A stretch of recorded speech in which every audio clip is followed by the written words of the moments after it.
క్రీస్తునందు ప్రియమైన దేవుని ప్రజలారా, మీకందరికీ శుభములు తెలియజేస్తా ఉన్నాను. ఈరోజు వాక్యము నేను ప్రారంభించే ముందు ఒక ఉపోద్ఘాతం చేసి ప్రారంభించాను. ఏంటంటే, టీవీలో చాలామంది కొన్ని సలహాలు ఇస్తూ ఉంటారు. ఒక ఆమె పలావ్ చేసే ఒక గిన్నె ఉందండి, లేకుంటే దబరా అంటారు. అది దానికి బాగా మసిపట్టిపోయింది, అట్ల కడత కోసిన పోలే.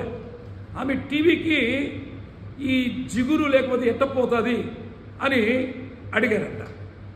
అడిగితే వాళ్ళు చెప్పారు, దానికి కొంచెంసేపు నిమ్మకాయ, చింతపండు అది కొంచెం పెట్టి అది కొంచెం బాగా కాగిన తర్వాత రుచితే పోతుందని.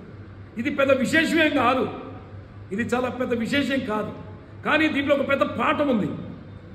జీవము లేని కొన్నిసార్లు నా షర్టుకు మరుగవుతుంది. దానికోసం ఏం వేయాలి? ఆ మరగపోవాలంటే సోపుతో పోదు. కాబట్టి కొన్నిసార్లు లెటిన్ మార్క్ అవుతుంది, అక్కడ యాసిడ్ పోస్తేనే పోగొట్టగలరు. ఈ విధమైన రకరకాల ఫ్లోరు మరగలవుతాయి. దానికి ఇంకొకటి సొల్యూషన్ ఉంటుంది. అయితే నేను చెప్పుకొచ్చేది ఏంటంటే, హృదయానికి మరకైతే, నీ హృదయానికి మరకైతే ఎవరి దగ్గరికి పోవాలి?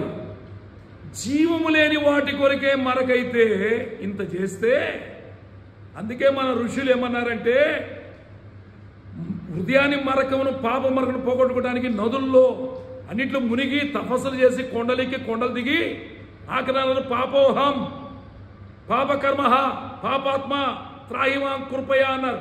అంటే పాపోహం, పాపంలో పుట్టానయ్యా, పాపకర్మ పాపము నుండి విడిపించయ్యా, పాపాత్మ ఈ పాపాన్ని విడుదల చేసుకుంటే నా వల్ల కాదయ్యా అంటున్నారు. త్రాహిమాం కృపయా, దేవా నువ్వే వచ్చి మా పాపాలు కాడుగని. అందుకే యోహాను రాసిన మొదటి పత్రిక 1వ అధ్యాయము 7-8 వచ్చిందంటే, యేసు రక్తము మన మరకలను, మన పాపములను కడుగుతుంది ప్రియులారా.